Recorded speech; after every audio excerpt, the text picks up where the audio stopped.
Hey everyone. So, a major news outlet reported that the chain Cracker Barrel posted on Facebook about a plant based sausage made by Impossible Foods that Cracker Barrel had added to the breakfast menus earlier that summer. The post started a strong reaction among followers, with many people complaining that Cracker Barrel should not be offering the meat alternative. I think it's funny the restaurant didn't replace their sausage with plant based sausage, they just added something else to the menu. And people who prefer to eat meat really just lost nothing. Yet we're still calling for boycotts. There is a famous quote that says, when you are accustomed to privilege, equality feels like oppression. So if this angers you and if you don't like plant-based alternatives for meat, then maybe you should call in the show because it's starting right now.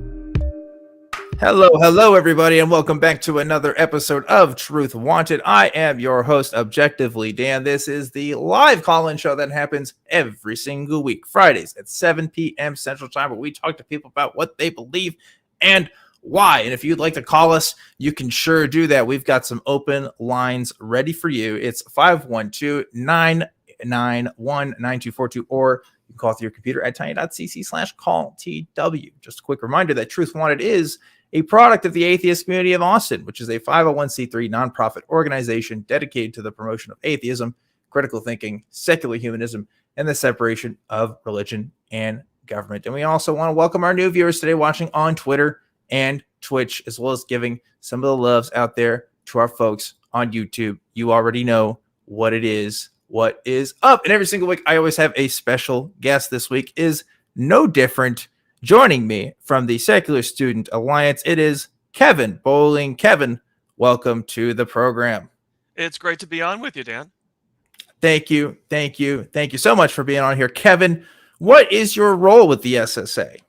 I am the executive director, and I've been with the organization for a little over 6 years now. Yes, and SSA, by the way, that's the Secular Student Alliance. We've talked about them a couple of times on this program. We actually did a awesome fundraiser for an SSA chapter at the University of Texas of San Antonio last year. That was a live in-person event, our first one that we did since like COVID.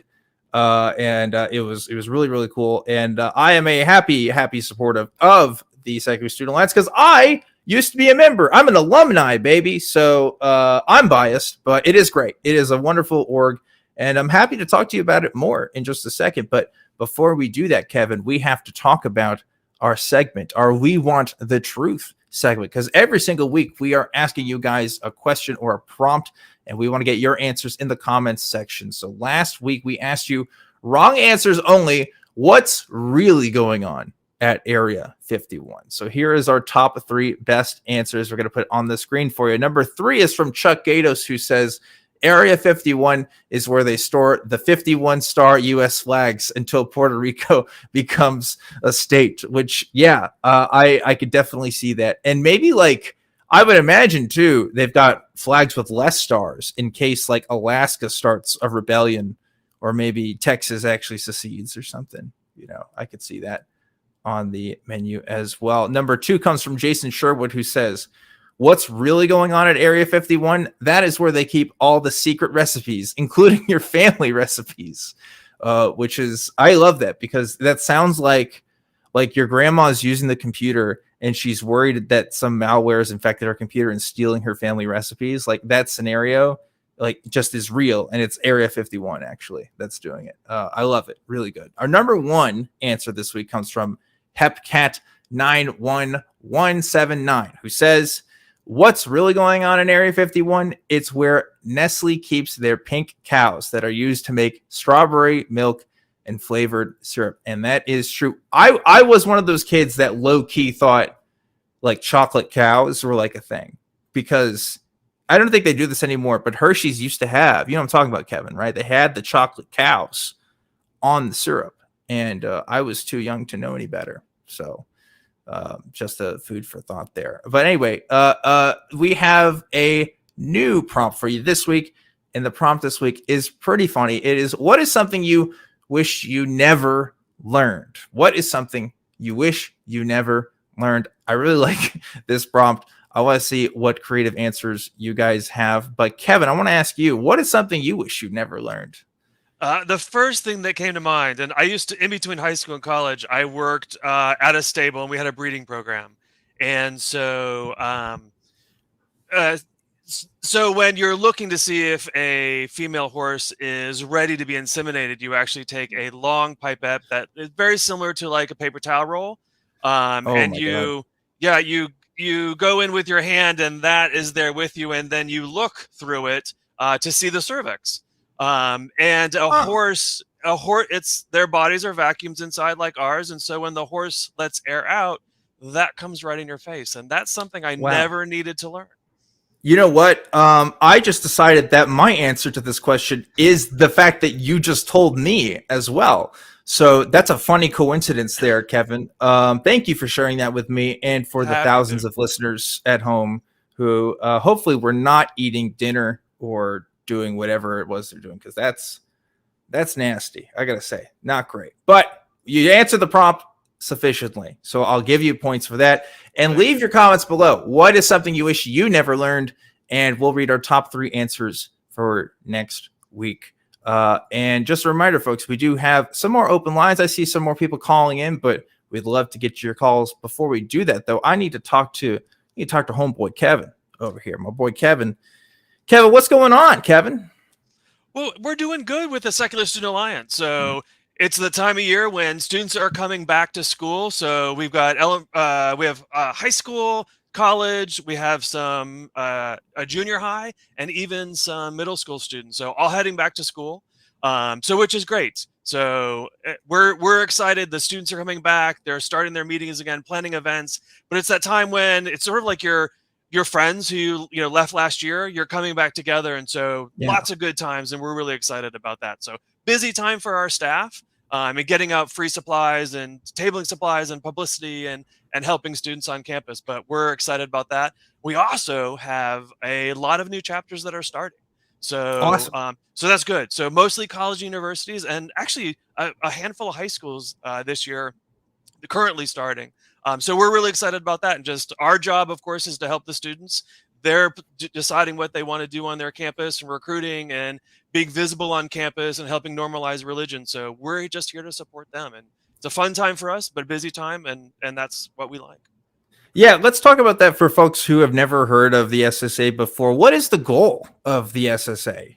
Well, the Secular Student Alliance is in the secular movement is really the only national nonprofit that's solely focused on helping students. And so our heart and soul is non-religious students and however they identify. We use the word secular to be sort of an umbrella term. So lots of different people, however they identify can fit in with that.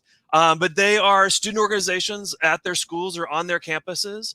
And often, in Utah, largely, Mormon population, it's where those students come together to be with like-minded students, to be able to have discussions about being non-religious. And then really it's sort of living out their activism. So whether they want to do community service projects or they're, going and protesting on campus about reproductive health that's being taken away, or they're testifying at their state capitol about book bans or any sorts of things. So it's really sort of living out their activism and how they want to do that. Obviously, non-religion is something that brings them together, as well as sort of their, defending the separation of church and state.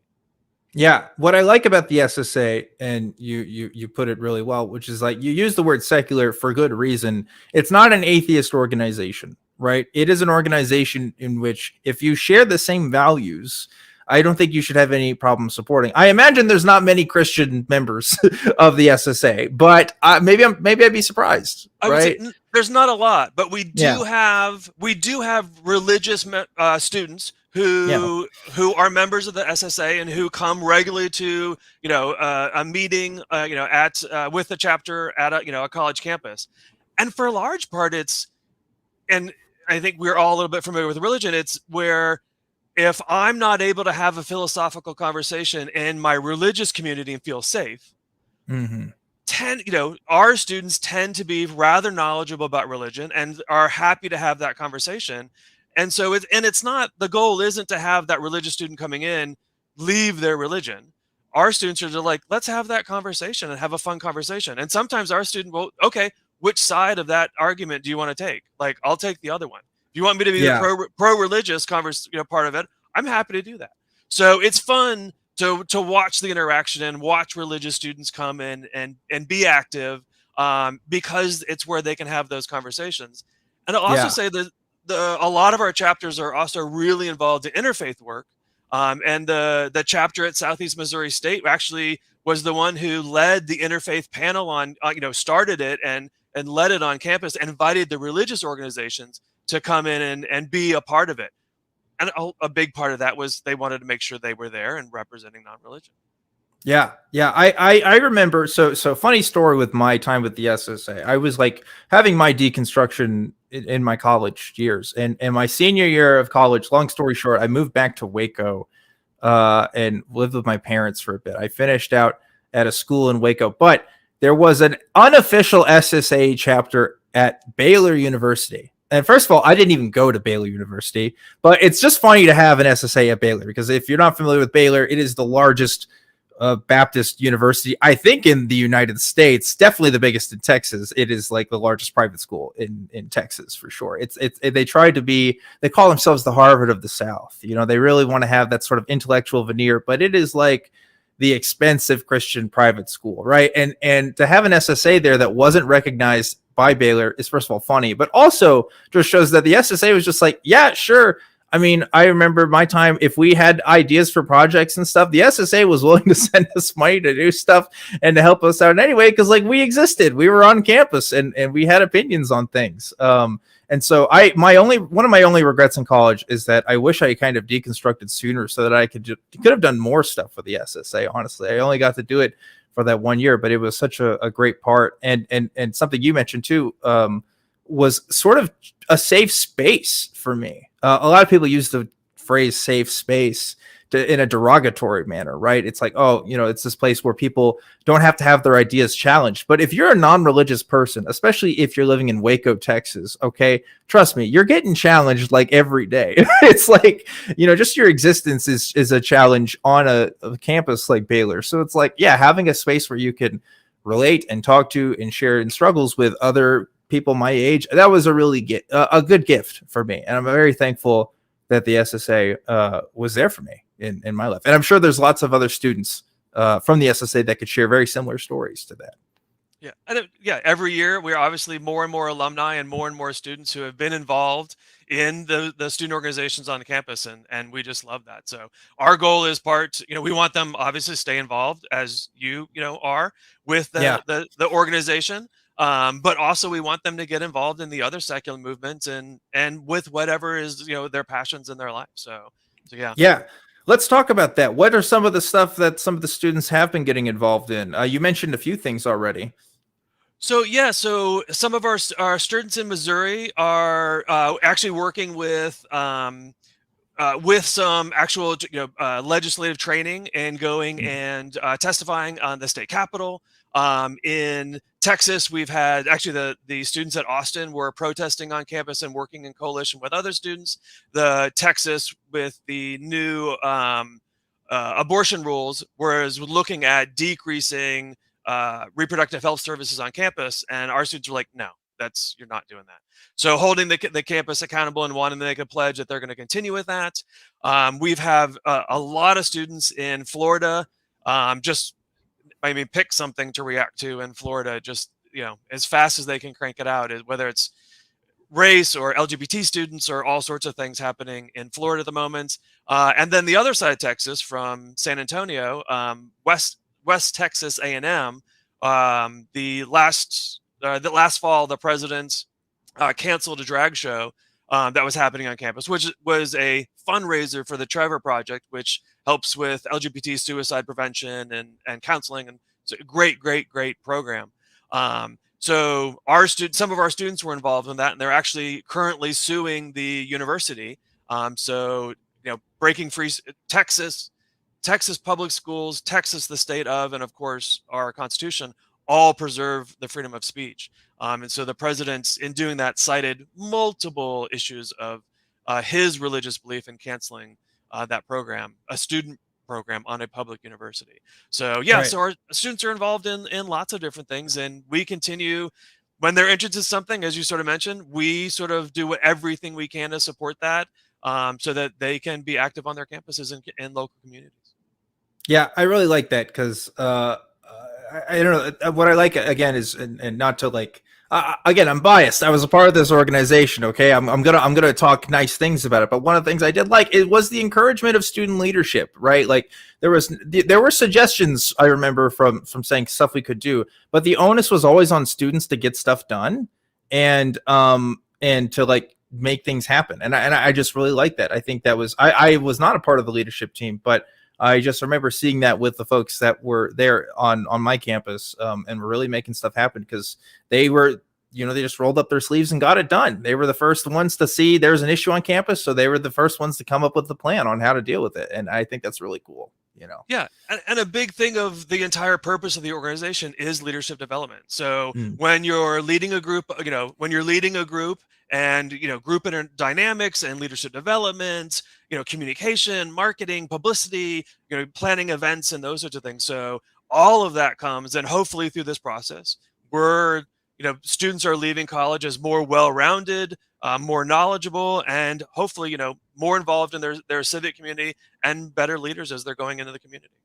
Yeah, when we did that fundraiser last year for the University of Texas at San Antonio, the ACA did not reach out to the SSA to make that happen. That was the student organization at UTSA reaching out to us, seeing what we could do for them. And we're like, yeah, absolutely. We want to do this. This sounds awesome. And we made that happen together. So it's just like, I like telling that story because it's like, yeah, there wasn't quote unquote adults in the room making decisions. These are college students, like actually just making it all happen. And it was awesome. It was really great. And we raised $2,000, over $2,000 that night. And I hope we could do something like that sometime in the future. We'll see. But yeah, again, that's student action at work. So again, if you're not like, obviously a lot of people who are watching the show are not in college or are not in the age in which they would be able to join this group. There are still probably lots of ways that you can support your organization like that. So just can you briefly talk about like what are some ways people can get involved in the organization, even if they're not students? Happy to. And I think one of the things that we hear all the time is, when people are learning about the Secular Student Alliance, I wish I had an organization like that when I was in school. Like we hear that nonstop. And our big thing is, well, you can help students now make sure that they have that. And that's becoming, with the increase of Christian nationalism and increase in animus and harassment on campuses, the need is actually more and more. So yes. So I think one thing is through the national office, we offer a variety of programming. So we have a series of webinars that we do every semester. So that's a great thing for anyone to get involved in. So one of the things that, one of the presentations we have coming up is actually one of the experts working on the Europa Clipper program with JPL and NASA. And so she's coming in. So we're doing it about a year prior to its launch. We're having her on and she's gonna be talking about that. And some of our staff went down and did a tour. And so it's great. So we do lots of interesting Christian nationalism and what's happening on campuses. So a lot of different programs so easy way to do that. Our national conference, while it's focused on students in the summer, is open to everyone. So if you're interested in what are students thinking, what are they talking about, I want to learn more about young people in the non-religious community, secular community, great place to attend. And if you are looking for very practical things about grassroots organizing and leadership development and living out that activism, also great workshops that take place during our conference as well. And of course, if you want to support the organization, we are always happy to do that. So we have scholarships that we do every year, the conference, and then as Dan has mentioned, we do a lot of support, and everything that we do for the students are free. So free supplies, free publicity, free marketing materials, free assistance from our staff, grants to help do programs on campuses. So all of that to the students is free. So going to our website, hitting that donate button is always a great help. I'm just reminded of when I was in a Christian evangelical college organization, which I will not name. They had a conference, and I paid out of pocket to go to that conference because it was like $1,000 to go for a week or something like that. And the conference was just like advertisements for mission trips where you could like raise your own money to go to other places and stuff. And I don't think I had any scholarship options or anything like that, honestly. What I like is like, you know, if there's genuine need, like I feel like SSA like will come through it and make things happen for students. And I do appreciate that about the org as well, like giving opportunities for folks for all over. You guys do not discriminate. If you're coming from Florida, if you're coming from Washington, doesn't matter. It's like, you know, find a way to make it happen. And in my experience, students have been able to not use finances as an excuse. Granted, of course, you know, there's always encouragement for fundraising, but there's always going to be stuff that happens. So I like that about the org as well. I want to ask you an off the cuff sort of question here, Kevin. I'm asking you this because you were reciting some statistics when we were doing our mic check beforehand. You got me curious here, Kevin. We have this debate on the show and other places, right, where we talk about stats looking at general populations, particularly Americans, and religiosity. This is like a hot thing, right? Everybody wants to know, what are the trends? What are people looking at? And every time I've tried to do a deep dive on this data, it seems muddled and confused, and we want to like have really simple answers for it, but it doesn't seem to be the case. In my opinion, right, I think the common consensus is younger generations tend to be less religious, period, right? And I would say yes, but with an asterisk. I think in my experience, there's still like an element of spirituality there. Maybe they're not a part of contemporary Christian culture. Maybe they're not going to church every week, but maybe they found some other sort of label or identity that appeals to them more. I think I've seen that more with younger folks than I have with other kinds of generations. Can you speak to this at all? Because I know this is something that you're particularly interested in. So, yeah, I think first is the sort of factual side, and then here's what I think is happening. Yeah. So, yeah, not that long ago in the United States, 1 out of 5 people in the U.S. were non-religious, and then 1 out of 4. And the general, I think stats now are about 1 in 3 of U.S. citizens are non-religious. For Gen Z, so the people, so for students in college and younger now, that is from 2022, so last year, 48.5% of students are non-religious. So they're or not religiously affiliated is probably the more correct term. So, and statistically, if we keep going with young people of in the same rates, by the presidential election, there will be more non-religious young people in the U.S. than religious. So what are we defining young people as? What's the range? So Gen Z. So we commonly think of just out of college and younger. So so this is the sort of generation that will probably, if current trends, will be the first one that is majority non-religious or non-affiliated than religious. So that's interesting. So that's So we that's the general trend. I think in that you obviously, and this is where we get, is it spiritual but not religious? Am I looking at astrology? I'm doing the horoscopes, or I'm the firebrand atheist, and let's burn all the Bibles. Not advocating for that. Just I don't know why that came to my head. It exists. It's out there. It's a position. Yeah. True. So I do think as one thing religion I think does well is build community. And where you have that sense where if you're in a religious community and you get sick, you know that people are going to be there casserole dishes. And someone's going to be there to walk your dog. And someone's going to be there to mow your lawn. You have that built-in community. So when and we know that about 80% of our students come from religious households. So we're not, it's not our students who are involved with us, for the majority, are not coming from non-religious households. So we're not just keeping that process going. There's new non-religious people coming all the time. So I think they're starting to look for something else. And so in exploring that, I think that's a sort of a natural progression. So if I believe the woo of the man upstairs in the sky, then the planets affecting me isn't that big of a, isn't that big of, so as I realize, okay, that's probably not true as well, then I can continue to sort of evolve in my, where I am in my understanding of non-religion and how that affects my life. Yeah, that makes sense. Like I don't want to reduce people to numbers. I don't want to reduce people to here's the cold, hard, empirical methods by which people lose their faith or keep their faith or whatever. But there are some general trends. Like I have to think about my own story. If I didn't have like the internet, for example, would I still be in the position that I'm at right now? Would I have deconstructed around the same time? Would I have met people and had those conversations that were super vital to my understanding of my religious background? I don't know that I can say that I can, right? I definitely had access to resources and tools that other people just didn't have. So I imagine that's one thing, but maybe there's another path where I like went into I don't know, a free range cult or something, or I found some guy on TikTok that really liked his vibes, and now I believe that there's a mirror dimension that is on the other side of mirrors, then we can talk to them. I don't know. I feel like there's like a lot of sort of homegrown beliefs that we're seeing, and probably have always been there, but have now had, again, the resources and tools to grow exponentially more in a way that could have never happened before. And I'm biased too, because I look at TikTok and my brain is broken from, and I purposely look up stuff that breaks my brain.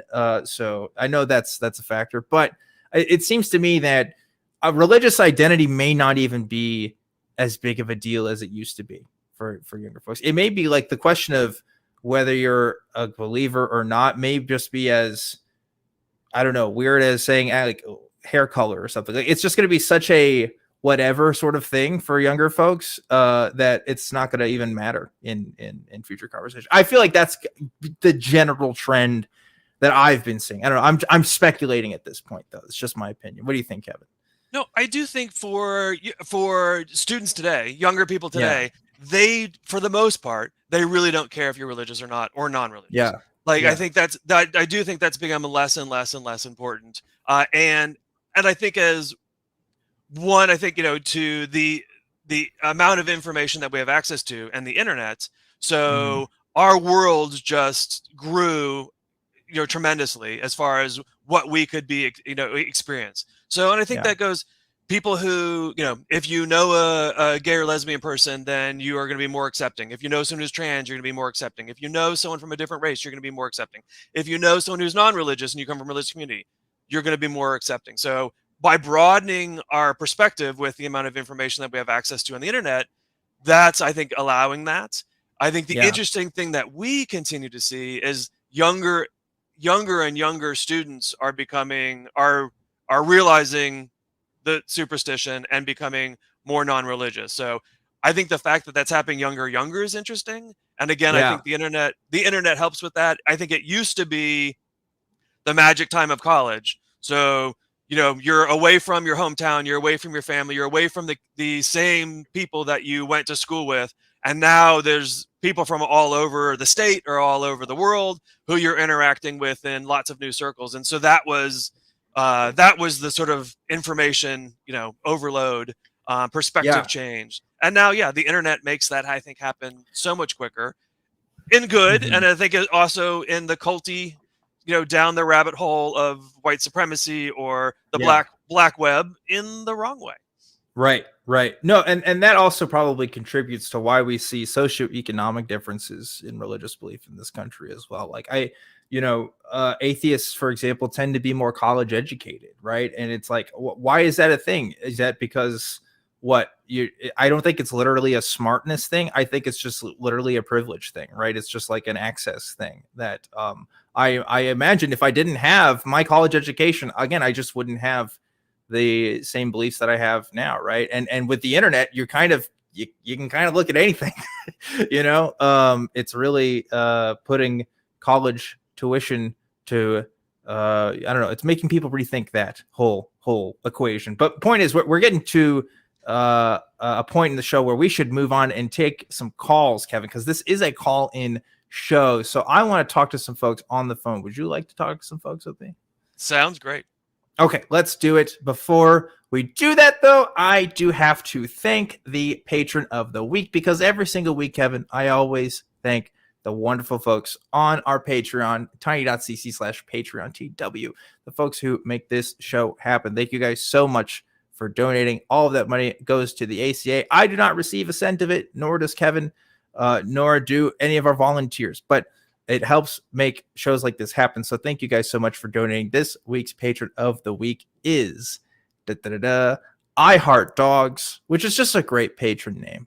I just love that. I Heart Dogs. Thank you so much for donating. And of course, thank you to everybody who donates on that Patreon. You guys rock. Okay, now that's done. Let's talk to some callers. This is a really cool name, actually. We have Coyote Boy, who's calling in from Texas. Coyote Boy, you are live on Truth Wanted. I'm loving the handle. How's it going? Dan, Kevin, thanks for having me on. Yes, I love to be here. I love both of you guys. And by the way, if I had been who Kevin was 40 years ago, reality would be different. Interesting. Yeah. I mean, if I was Kevin 40 years ago, reality would be different for me too. I don't even know what that would mean at that point. But I totally get that. Anyway, if I knew then what I knew now, holy fuck. That was, I get you. Yeah. Yes. Well, unfortunately, aging is it's tricky.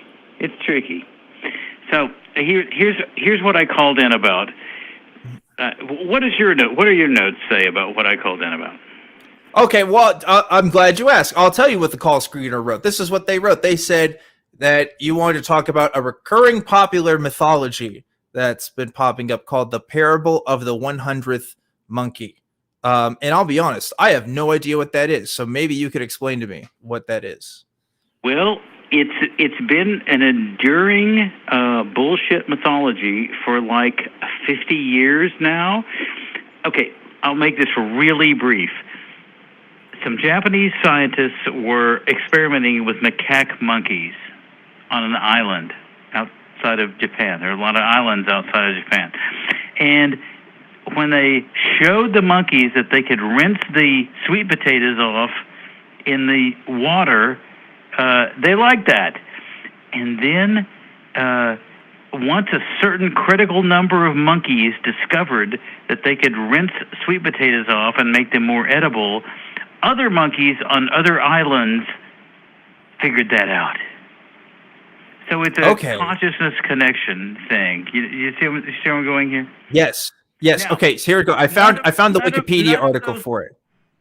Can I read this real quick? Because this is informative. It says the 100th monkey effect is a hypothetical phenomenon in which a new behavior or idea is spread rapidly by unexplained means from one group to all related groups once a critical number of members of one group exhibit the new behavior and acknowledge the new idea. The behavior was said to propagate even to groups that are physically separated and have no apparent means of communicating with each other. Thanks, Wikipedia. That's a great little summary there. Okay, so and it sounds like, and also this article goes on to say that this is kind of bullshit and that this has been really criticized. You think? So that's really interesting. Well, I first ran across this idea in a 1979-1980 book by Lyle Watson, who later admitted that he didn't really know about that. He just kind of made it up. Oh, well, that's great. Yeah, I can't find that resource. I can't find where he said that. But listen, here's the thing. We think we believe things that are true, and I want to believe, as we all say, as many true things. Do you know about the spinach dilemma?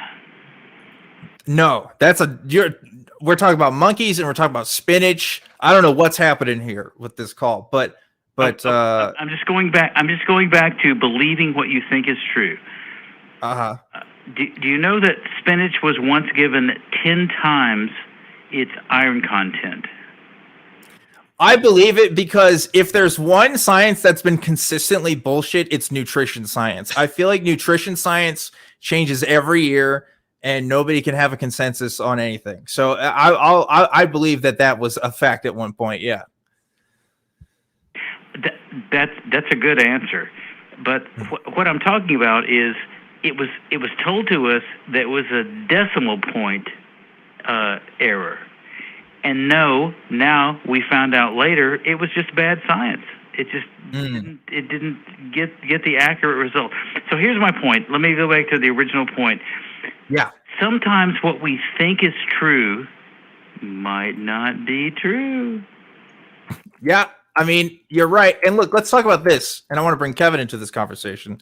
Is that, look, there is this sort of science mythology that we sort of base our beliefs around. And I feel like, in particular, the atheist community, it's really hard to admit that. It's really hard to say, well, listen, I believe all of my beliefs based on, I like science and I like reason, and I'm a subscriber to popular science, and it's like, yeah, okay. But like, for real, all these studies that people quote all the time in arguments with people, have you actually read it? Like, have you actually started like from the abstract to the credits to the end? Have you actually done, like, if we're being honest with ourselves, and I try, whenever I cite something on this show, I try to look at stuff beforehand, but I am not an expert on most of the stuff that I read, right? So it's like, even if I read it from top to bottom, I'm not even in a position where I'm qualified to evaluate whether it's good science or not half the time, right? Like, I can tell you general principles, sure, but I'm not a sociologist. I'm not a psychologist. I have a communications degree. That doesn't mean shit to science for the most part. So it's like, I do feel like there is at least in the secular community, we sometimes sort of use science as like a mallet when we don't really have, it's like we're not Thor. We're not worthy of that mallet because we haven't actually done the work for that. But anyway, Kevin, what do you think? Well, I think the one thing that we are also good at is saying that science continues to learn. So yes, we, as we get new information, as we do new research, then the science may change, and that's okay. So for people who are agnostic, they go, okay, maybe not, but if there's some more proof or there's some more evidence, maybe then I'll believe. So I think that's important, with science. I also think in our current day, it's while yes, I admit I have never gone back and like done the abstract and the research and that followed the trail. I think it is important for us to often ask who's the one paying for the research. And so I think we've learned that multiple times that you can manipulate data to how you want and oftentimes get the message. And so who's paying for that? What was their goal in doing that? And so is this something that's reproducible and credible? And I just happen to, I think it was the Koch brothers who did a massive study to show that single payer healthcare was going to cost more and be a detriment to healthcare. And then their survey actually proved the opposite. So in those times, I don't always mind if the outcome is wrong. Yeah. It is an interesting phenomenon because it's like, okay, well, if science is sometimes wrong, does it mean it's a reliable method of knowing things? Seriously, like you kind of have to think about the epistemology here. I mean, sometimes it is, but is it always? Can we always be sure? And like the thing is, I don't have time to figure out all the things that I believe are true. I think humans are 70% water. I am never going to prove that for myself. Okay, absolutely. I don't have the tools. I don't have the capacity. Like, I'm just going to believe that for the rest of my life and just trust that people have done the work on that. Like, and that's kind of what you have to do in our world. The more complicated our world is, the more important it is to have our beliefs, our foundation set in stone. Because you pull one stone out, some whole towers of belief kind of fall apart. So it is an interesting conundrum, and I think it's something we have to honestly wrestle with. But anyway, we're taking this conversation in hopefully an interesting direction. Coyote Boy, what do you think? Well, I think people will believe anything they want to believe if it entertains them. Yeah, true. Like alien abduction, Bigfoot, they'll just go with it like it's a Twilight Zone episode, I think. That's also true. I'm very invested in the whole belief thing because, like, I do this show. But, like, when people talk about aliens and Bigfoot, like, a lot of times they're just kind of bullshitting. Like, a lot of times they're just like, I don't know if they actually believe some of the stuff people say. I think I'm just too serious about some of this stuff. Sometimes. Well, there's kind of a scalar thing. Like there are lots of alien abduction and Bigfoot and other monster stories, but where do you draw the line? I was taken to Venus and impregnated by a lizard man. I mean, where do you draw the line? some of it is obviously absurd. Well, and where's the evidence for that? So if you were impregnated by the lizard man, then there should be a result of a pregnancy or some tissue that didn't make it that would be knowledgeable for us. So, and I think to your point, there are times when people want to believe things. Don't get me started. I had an inappropriate encounter with a lizard man myself several years ago, and I got pregnant, and I had a Bigfoot. Yeah. Well, pictures or it didn't happen. Pictures or it didn't happen. No, I hear you. Anybody can make up any story, and they write a book and they sell it. It's an industry. It's an industry now to convince the gullible and the naive that portals and lizards things and it's just an industry. I hear what you're saying, Coyote Boy, but I want to make this point clear, and we should probably wrap up this call after this, is that, look, I recently watched a video about Dan Ariely. This is a guy who is an economist who's written several books, popular science books on behavioral economics. I've read 2 of his books, and I just saw a thing saying how a lot of the studies that he talks about were bullshit and weren't real. And there's kind of been this scandal in his career. He went on NPR and said, hey, it turns out dentists can only both agree whether they see a cavity in an x-ray about 50% of the time, is what he said. And the NPR guys is like, wow, 50% is yeah, that's what we found with this thing.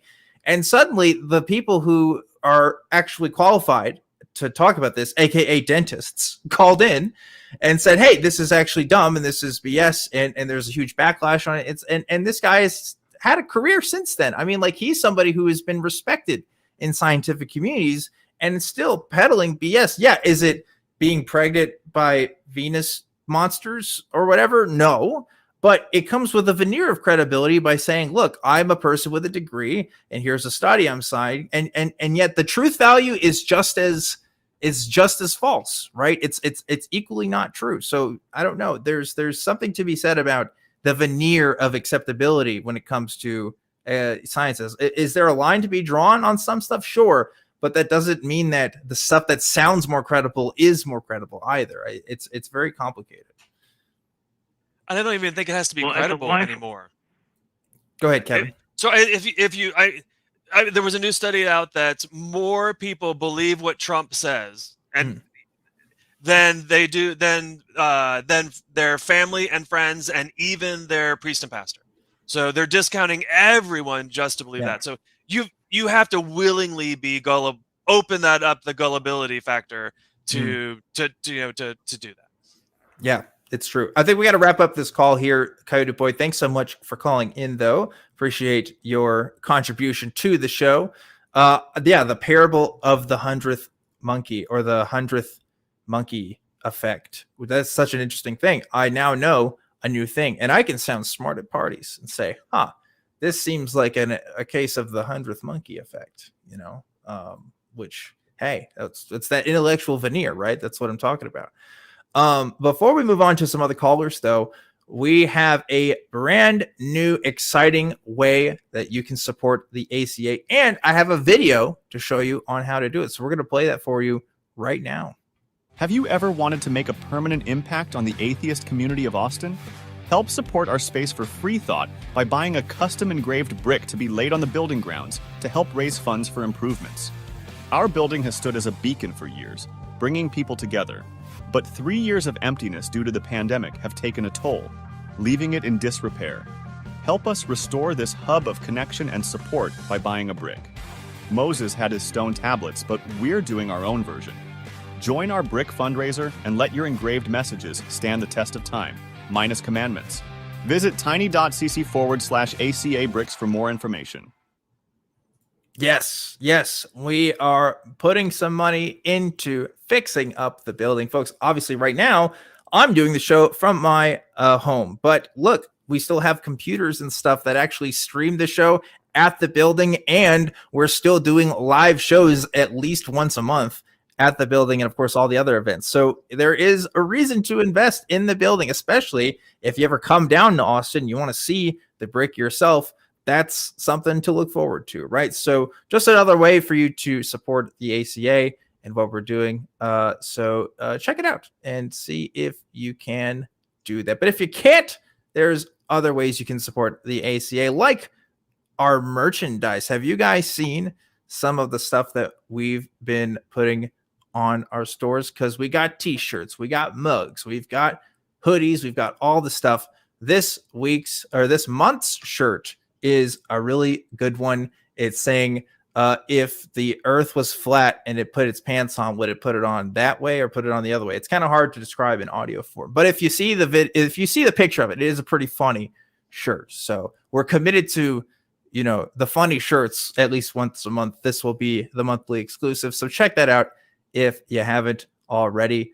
And one more thing before we move on, if you want to hear our content in audio only, you can go to tiny.cc/AEN podcast for all of the latest shows in audio form. And it's really cool. I like to do that. I'm one of those folks that likes to listen to stuff like this while I'm washing dishes or doing other stuff. So check it out if you're like me too. And with that out of the way, Kevin, let's talk to some more folks who want to talk to us. I think we should let's talk to Brandt, who's calling in from Wisconsin. Brandt wants to talk about scrapitarianism, which is a new vocabulary word for me. Brandt, you're live on Truth Wanted. What's up? Hello. Scrapitarianism, it's kind of a term that I practically made up myself, but I think I've heard it around in different spheres. It's basically the idea that you should purchase products in terms of supply and demand chain, only vegan-wise, but in terms of your consumption of meat products, you can do so when it comes to items that are being thrown away, that are expired, basically things that are outside of the supply and demand chain. Mm-hmm. And I also believe personally that to reduce net suffering, it's actually a good thing to hunt and fish due to the fact that these animals will suffer and die pretty brutal deaths in the wild as well. So if you want to talk about that, I'd also be interested in doing so. So the word I've used for myself is freegan. I don't know if you ever heard that, which is just like, if it's like food that's going to be thrown away or if it's not going to be towards any use, I think that's fair game. I don't feel any guilt in consuming those kinds of animal products because it's like, well, the damage is already done. And if I'm not directly giving money towards something that's going to be, increasing that demand, I don't see the harm in consuming that. So that's something that I've appreciated for myself. Kevin, you look like you wanted to say something. Well, I think just the amount of food that households throw away and restaurants throw away and grocery stores throw away. I mean, and we have laws that don't allow bakeries to give their, day-old bread and grocery stores to give, produce that's coming to expiration. I think if we can use our resources on the planet much better, that obviously is going to be better for everyone. Reduce consumption, reduce resources that go to need to produce new food or even throw away that food. So those are all good things for our planet.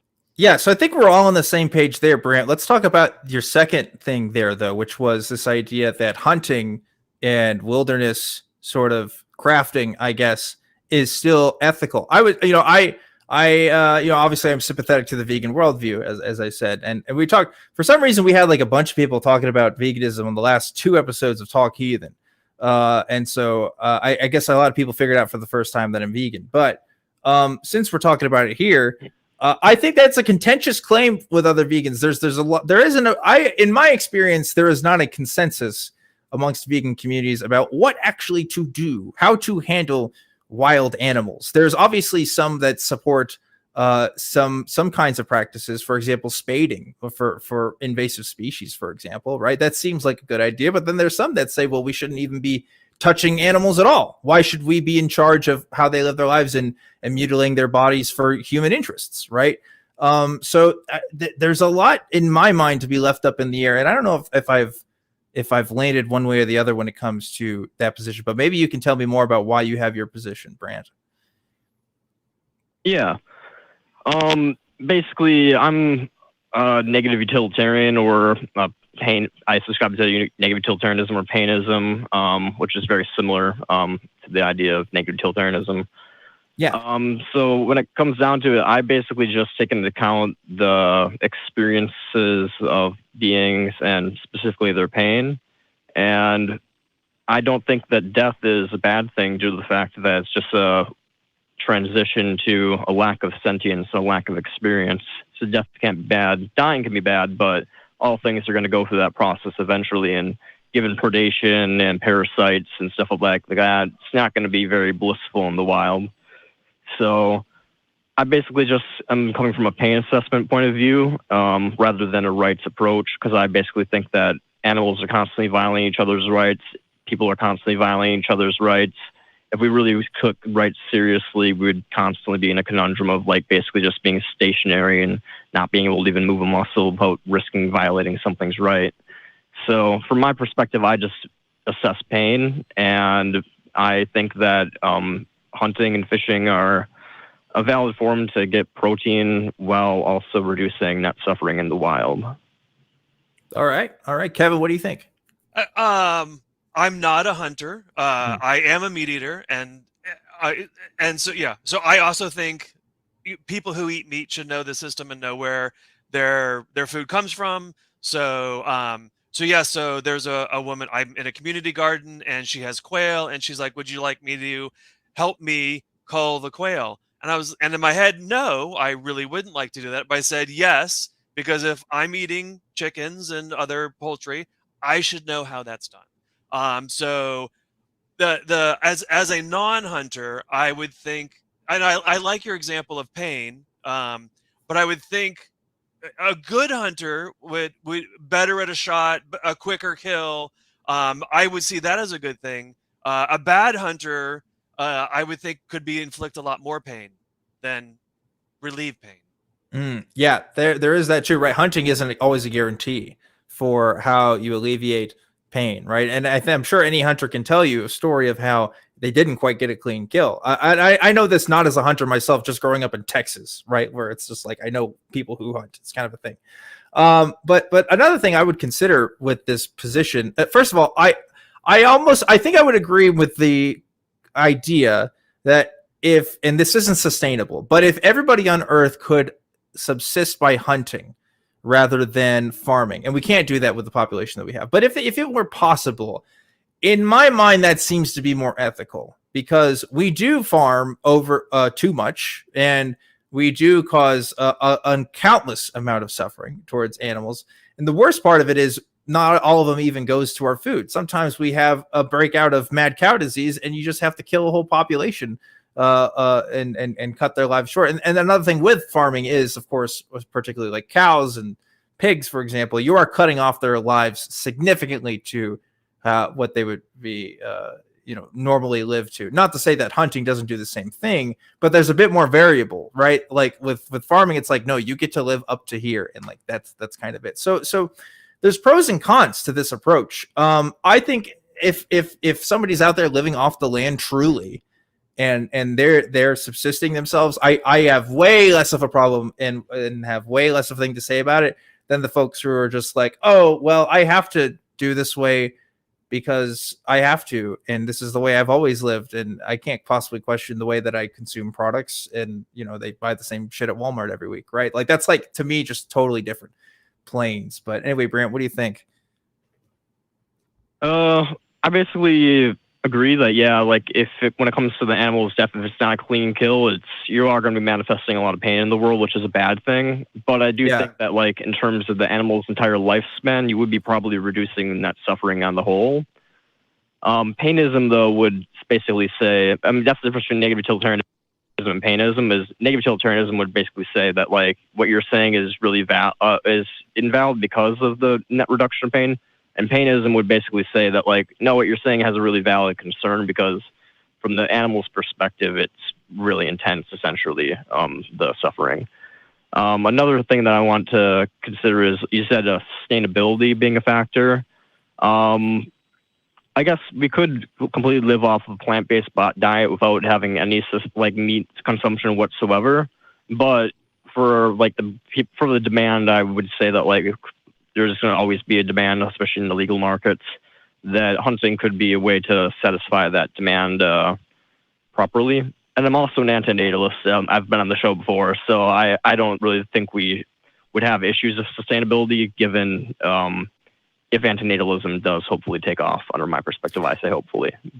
Yeah, that's another thing too, because again, if you are an antinatalist, though, like it is hunting kind of is contrary to the perspective of modern hunting practices. Because like we literally have like deer farms, right? Like we literally have game animals that are grown for hunting, right? So if you're an antinatalist, you are like making things born just to be hunted. And again, it's one thing to hunt to subsist. It's another thing to hunt for pleasure, which 90% of the people that I grew up with hunted for pleasure, right? I have had like deer jerky before, and it has been done, but that's definitely not most people that I've met that are into hunting. It's definitely a sport for a lot of folks. And so, like, what do? Do you regulate hunting and say, oh, if you kill this animal, you have to use its parts or something? I don't know how you could effectively organize a society like that, but maybe you have some ideas.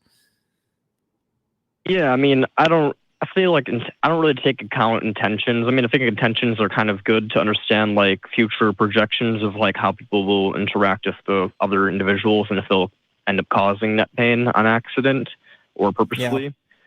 But when it comes down to it, I don't really think intentions per se are what I really evaluate. So when it comes down to it, the animal's pain is going to be relieved, in my perspective, no matter what. And someone is getting joy, whether it's from the taste pleasure or from the pleasure of the kill.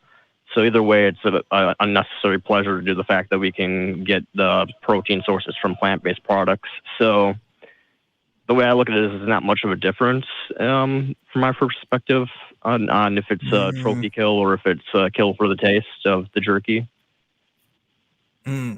See, that's where I would disagree, because again, as a vegan, right, what I understand veganism to be is a conscious effort to abstain from the use of animal products as much as possible. And there are different reasons why people are vegan, right? For me, it's philosophical. It's not for health reasons. It's not even for environmental reasons necessarily, although I do think it is the more environmentally efficient option overall. It's purely because I recognize beings have a capacity for suffering. If you're a mammal and you have a nervous system, you can suffer. Like that seems very clear to me.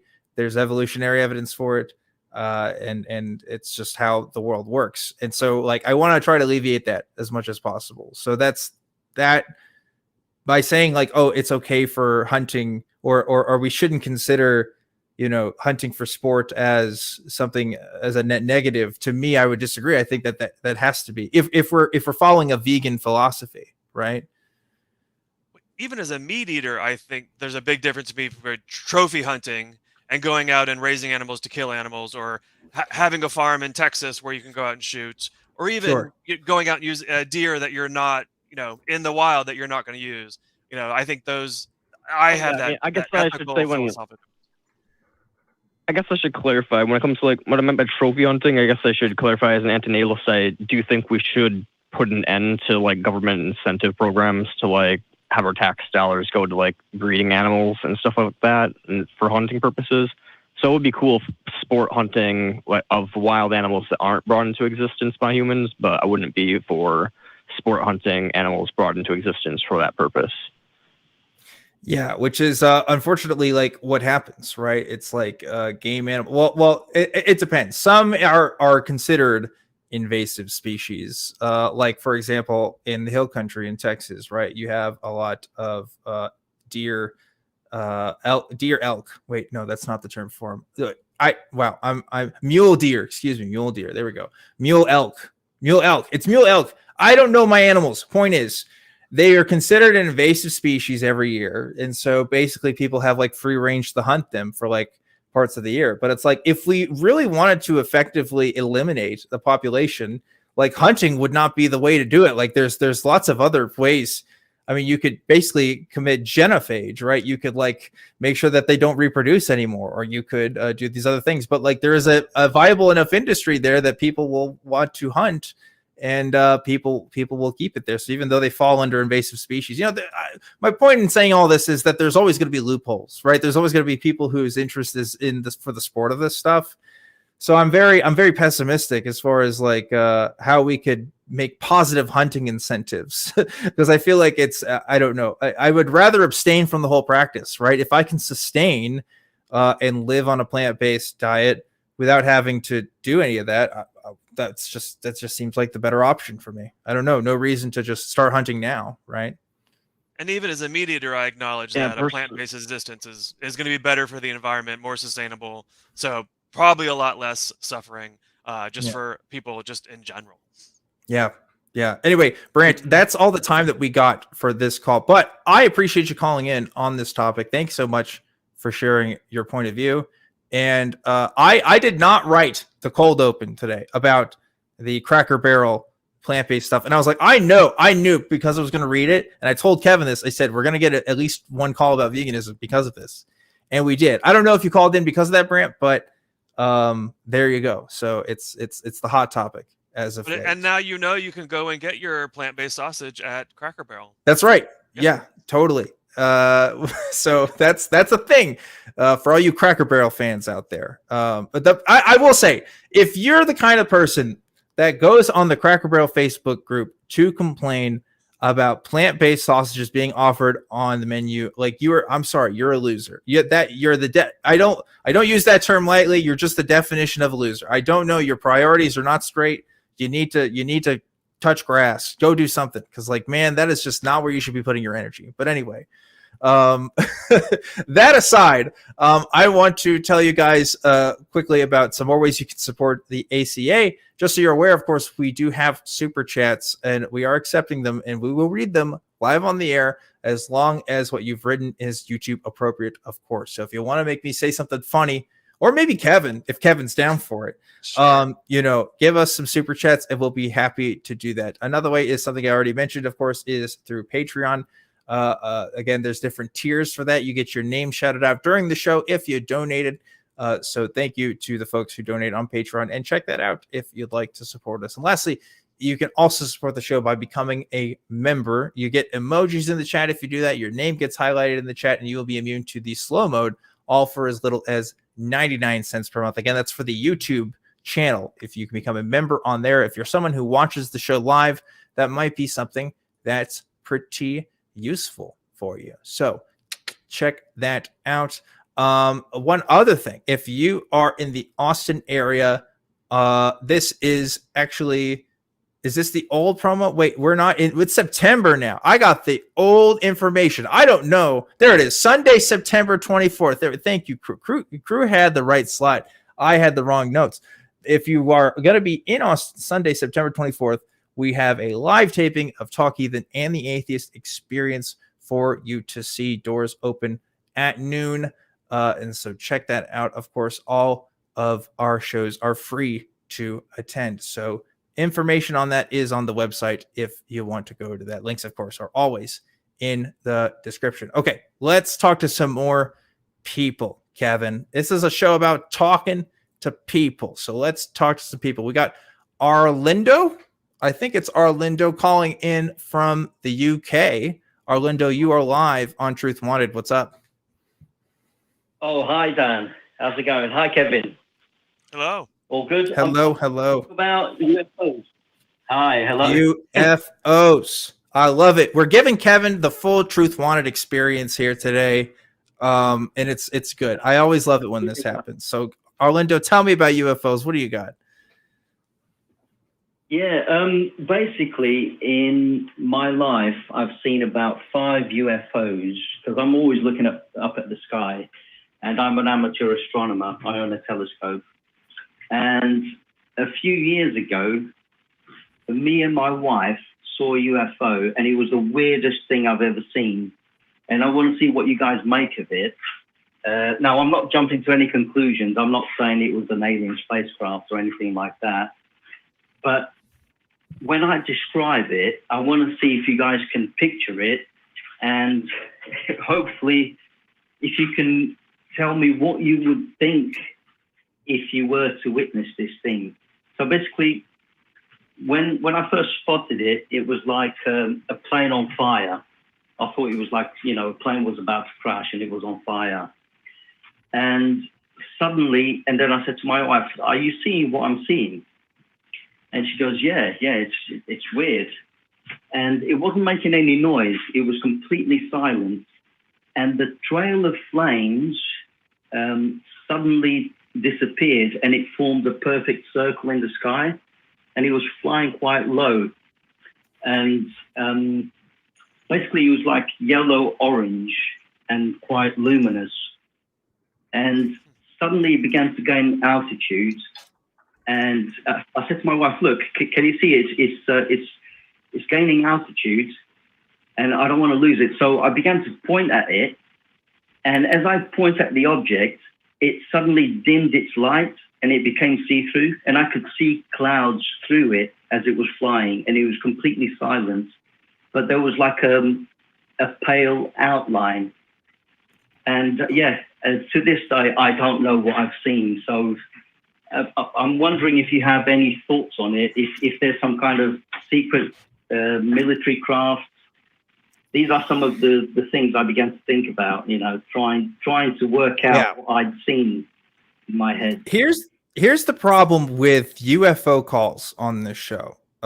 It is that I can only work on one person's testimony, usually, which is the caller. And also, I have no idea if the stuff they're talking about is even like objectively accurate as a description as to what's happening, right? And that's not to say I don't believe that you saw what you saw, or that what you interpret is what you interpret, but more so just like I don't even know how I could possibly evaluate what is happening without knowing lots of details that you just cannot provide to me through the call-in show medium. You know what I mean? Like this, I don't know how Art Bell did it for like 20 years or however long he was on the air doing Coast to Coast. Cause like when people call in to the show, half the time, I really just don't know what to say other than, yeah, that's weird, man. But like, I don't know what that is. Kevin, what do you think? I mean, yeah, that could be any number. If you say that you saw, do I believe that? Sure. So could that have been, I'm not in meteorology. I'm not into, knowing what our military is doing or what the hobbyists in your area are doing or balloons or kites or whatever things are in the sky. So yeah, I have no idea. I only wish you guys had been there. And, I don't know if any of you have seen any UFOs in your lives. Have you ever seen, what's the weirdest thing you've seen in the sky? And what were your thoughts on it at the time? We did, one of the Air Force bases, we did have one of the rocket launches from SpaceX. And it was the one where they didn't tell people was happening. And so all of a sudden in the sky, there's this magnificent trail and you see this crescent around it. And it's the rocket going through space and the trail that it leaves. And there were lots of complaints, or not complaints, reports about people, calling in and saying there's something in the sky, lots of conjecture about what it could be. And then the news came out and said, oh yeah, SpaceX didn't tell us SpaceX didn't formally announce that they were launching. So was it fantastical and mysterious when it was happening and great to see? Yes. Everyone's out in their front yards watching this because everyone's texting, get out in your front yard. Something's happening. But there was also an explanation for it that it took a while to get to us, but that sort of that made a lot of sense in the long run. Yeah. For me, I actually also grew up close to, there's a SpaceX facility that's fairly near where I used to live in Texas. And so like we would hear, that's where they like tested their engines and stuff. So we would hear like all kinds of crazy stuff that are happening. I'm trying to think, I really don't know if I have a good story. The funny thing about living in Austin, Texas, though, is that Austin is one of the only cities in the US that still has what I believe are called moon towers. And if you've been in Austin, you know what I'm talking about. There are these towers that are really high and very vertically built, right? They're not like super big. They're almost like radio towers, but at the top, they have these lights that circle around it where if you look at it at night, it just looks like a UFO. Like straight up, it just looks like a UFO. And I imagine if Nora or whoever gets all the reports for unidentified or NORAD gets all the reports for UFOs in the sky. I guarantee you Austin's like a hotspot because it's just like tourists driving down the highway, seeing the moon towers in the sky and thinking they're UFOs because they straight up, they look like UFOs. Like every time I look at them, I'm like, I have to remind myself that is a moon tower. That is not a flying saucer in the sky. So like, that's probably, I don't know, that's very tame in comparison, but I really don't have any encounters like that for myself, to be honest. So anyway, I don't know what to tell you about your story, Arlindo. That sounds scary. If I saw a plane that was on fire in the sky and then became translucent, I would want to tell people about it too. So, I feel you. Yeah, that's how I feel, because I'm the kind of person who thinks, abiogenesis is unlikely. I do think that there is a chance that we may be alone in our observable universe. I do think that life, especially intelligent life, is rare in the universe. But it really made an impression on me, and I really did think, what if, it's something that's beyond our understanding? What if they actually managed to come here from light years away through a wormhole, maybe? It's like my imagination runs wild every time I think of it. And I know I've only seen it like years ago, but every time I talk about this with my wife, every time the subject of UFOs comes up, and I say to her, remember that sighting? And she says to me, yeah, that was weird. And it's almost like we've always revived the details of the sighting every time we talk about this. So I can understand that as time goes by, you tend to lose the details, but it has such an impact on me. I can still see it clearly, or I think I can still see it clearly to this day. It was definitely weird, that's for sure. David Grush would say you experienced an extra dimensional being that the UK government and the US government has been, keeping secret from us. So, maybe in a few years you'll be validated in your sites. I am wondering, like, am I in the timeline where like all the UFO stuff is actually going to be like super confirmed? It definitely is not yet, but if it is going to happen, it's I don't know. We're going down that path now, which is hilarious. Gotta love 2023 and all the stuff that's thrown at us this year. Yeah, I don't want to take too much of your time. I mean, thank you very much for talking to me about this, but I also don't want to jump to conclusions. But then it's the weirdness of it that makes me think. Makes me think about stuff that Arthur C. Clarke said. With his third law. Which was, I can never remember it. Yeah, any sufficiently advanced technology can be indistinguishable from magic. That's what the sighting. Every time I recall the sighting, that's what it makes me think of. And there is some truth to that. If I showed somebody from the 50s, like not even like a million years ago, just the 50s, like an iPhone, that's alien tech right there. I mean, like, there's a real possibility that, and I'm not saying it's a high possibility, but it is a real possibility that, there's things out there and they have visited us. I'm not saying it's zero. But I have to remain skeptical. I have to know, even if something is true, right? I have to still have a method by which I can know something is true, or a method by which I can be consistent in my beliefs, in reliability towards the truth, right? And the fact is that most sightings, like yourself, just tend to be something else. So without further information, I just have to keep assuming, it has to be something else until something can more strongly demonstrate to the contrary. Because otherwise, I don't know, I would just start believing every story that I hear. And there's definitely some stories, Arlindo, of people calling into the show who are very convinced of it being an alien encounter, which I am not as convinced. But Kevin, did you have something you wanted to say? Well, personal opinion, I'm under the belief that if alien life was here or did visit, one, they're going to be much more intelligent, and they're coming with a purpose, and not like the Star Trek Prime directive of we're just going to observe and let them evolve on their own.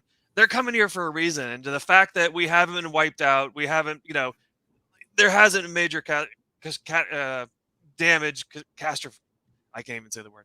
I'm thinking it probably hasn't happened. So, counterpoint to that, Kevin. Okay, we are the same species that have landed on the moon and also will pollute our own planet for dumb, selfish reasons. And kill ourselves. Well, and kill ourselves, you know? And we were talking about Europa Clipper, and they're like, the moon, Europa, the moon on Saturn, they're like, well, there's ice caps that are protecting an entire ocean that's heated by volcanoes. Like, every of life that we know, there's all the building blocks there, and so they're trying to take a satellite and get it through, and as one of the volcanoes erupts and spews water into it, get the satellite to go through that so they can measure and actually determine whether there is life on a moon that we recognize on Saturn.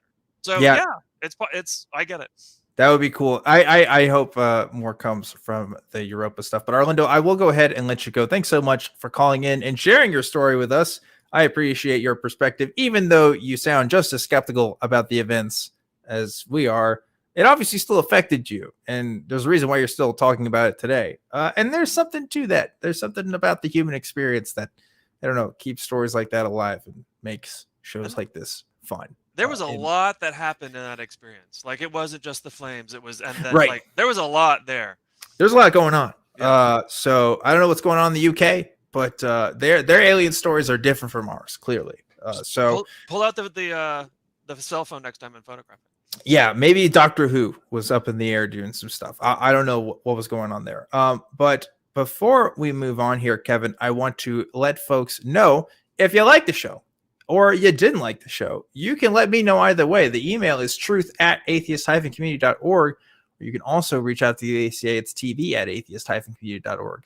And you can see what's going on our website at, guess what, atheist-community.org. There's also a Facebook group. It is run by fans for fans. You should check out tiny.cc/FBTWG, and you can interact with other folks on the page if you want to talk to people about the show. And have you ever said to yourself, Kevin, I know Kevin says this, I mean, Kevin messages me this every day. He's always talking about this. He says, I really love the content that the ACA creates, but I wish there was a way I could get it all the time.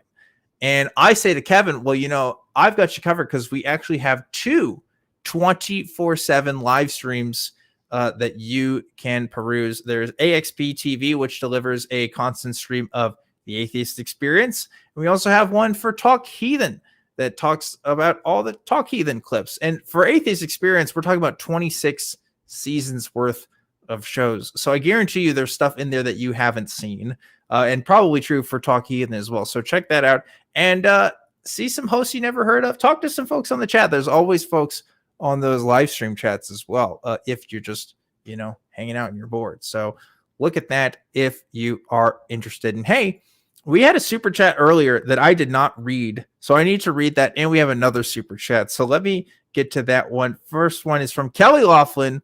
That is a friend of the show, Kelly, who says, gave $5 and says, Dan, who is your favorite nonprofit and why is it not Scott Dickey? So first of all, Kelly is starting some beef, okay? Because first of all, nonprofits, very competitive show. They're always talking mess about each other. And I'm actually going to abstain because I have no dog in this fight. And also I love all of you. And I don't want to start beef on the show. Yeah, I'm going to abstain from this because Kelly, I'm not going to fall for your tricks, but I appreciate your $5 anyway. We love Kelly and hope he's doing well today. Another super chat's coming from Jason Sherwood, who donated $2, who said, objectively, Dan is obligated to read this. And he's right. So thanks for that, Jason.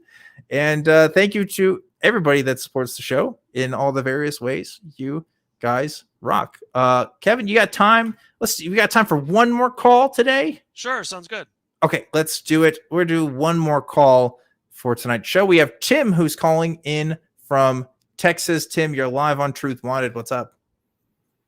Hey, guys. So I've called in before. I'm the guy with the 3 stories, and I'm here to call in with my 3rd story. Finally have a chance to do so.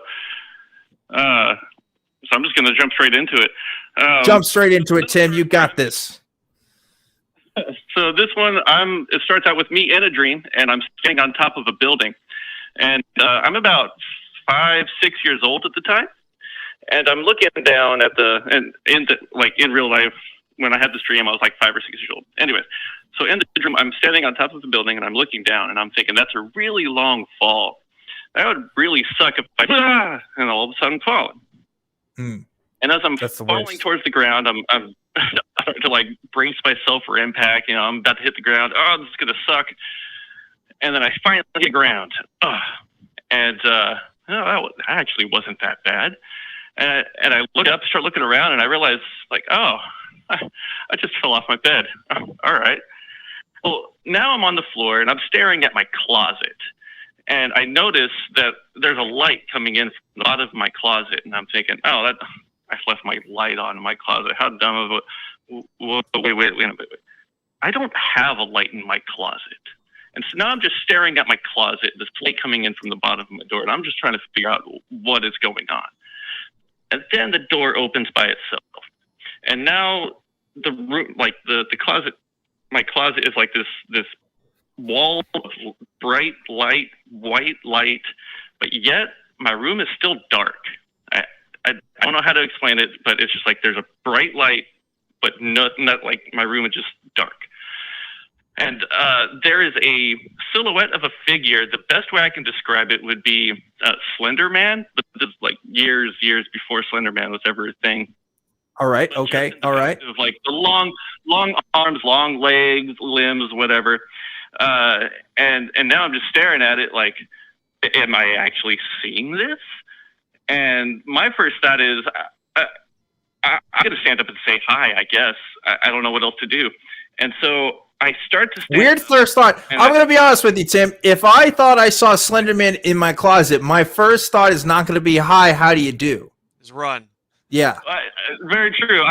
But this is just what went through my head. So I start to stand up, and this thing reaches out, grabs the door, and shuts it. And then the light turns off.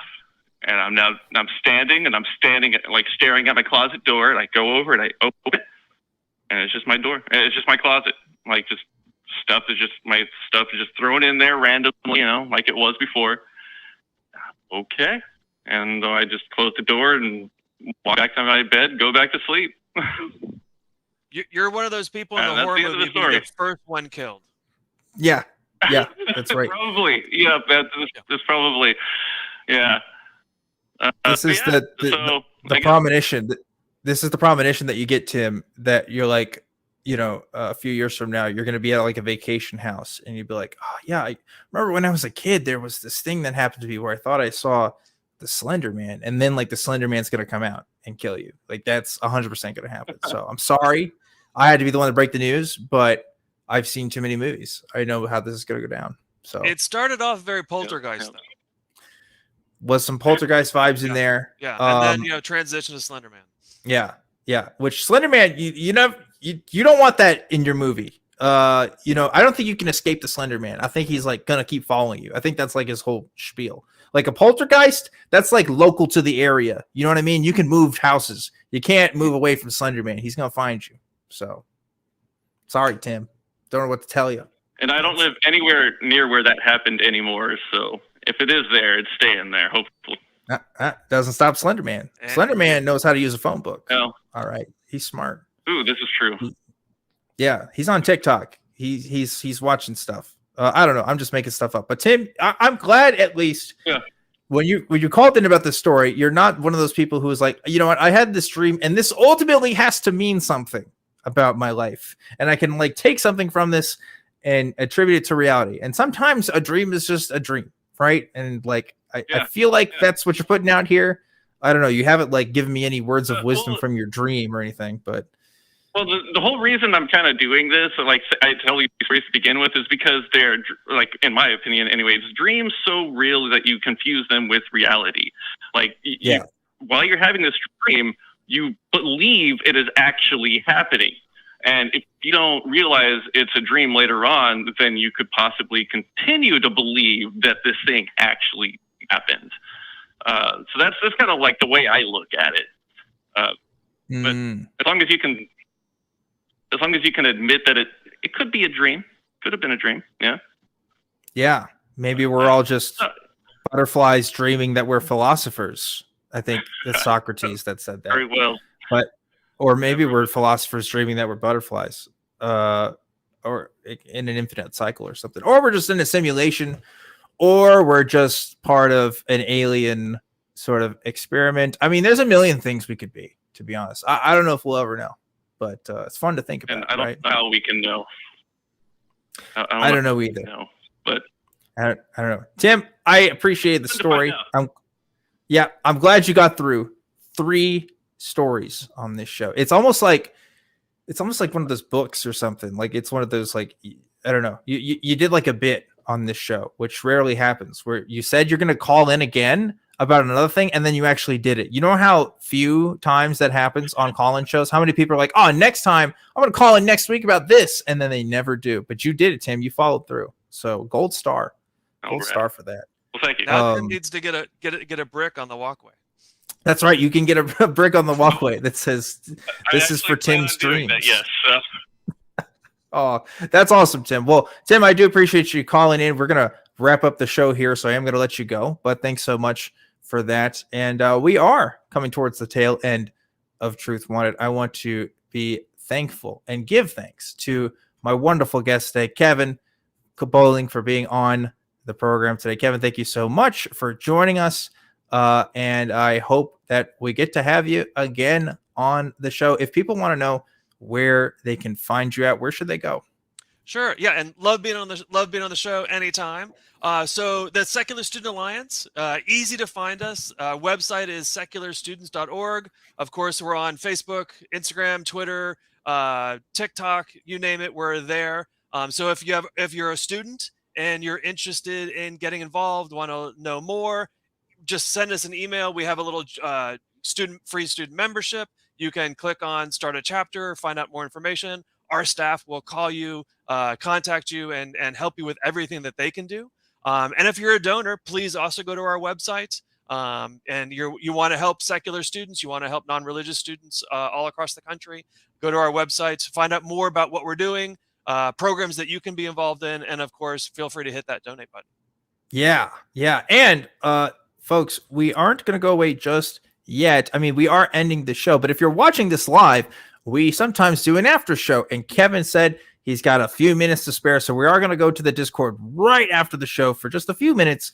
So if you have any follow-up questions you want to talk to with Kevin, go ahead and get started on that Discord link there, tiny.cc/ACD Discord. And that's just another reason, folks, why you should tune in to the live show, so you can come in and see what actually happens during the after show. And that's only for the after show folks to find out. So just to reiterate, the prompt for this week is, what is something you wish you never learned? Comment below and we'll read our favorite 3 answers on next week's episode. I also have to thank the wonderful, spectacular, amazing, stupendous crew that help make this show happen every single week. Here's our crew cam for this week. And we got a crew bunny this time. Wow. We always have crew cats. You never see the crew bunnies. They're doing lots of stuff. They're burying cables into the ground to make sure our internet connection's good. They do a lot of work behind the scenes. So thank you to the crew bunnies for all the work that you do, and for the, of course, human crew as well. So that's going to be it for tonight's show. Kevin, you got any words of wisdom before we leave? Ooh. Words of wisdom. Words of wisdom. Yeah. Don't go to Cracker Barrel to get plant-based food. I mean, it's just don't go there anyway. But don't like that plant-based food is not good. Like, it just can't. There's no way it can be. It's about the fat and the grease and Kevin. That's why that's why you go there. I've tried the plant-based food at Cracker Barrel. Okay. Have you? It's okay. It's all right. It's Cracker Barrel. I don't know what you want me to tell you, Kevin. Well, that was sort of the point. Yeah. It's not fine dining. All right. But if you're on a Cracker Barrel hate Facebook group, I would say that my wisdom is touch grass. That's the message I want to leave with today. Kevin, thanks so much for joining us today. And thank you to everybody for watching the show. This has been another episode of Truth Wanted. Remember to always keep wanting the truth. And I'll see you next time.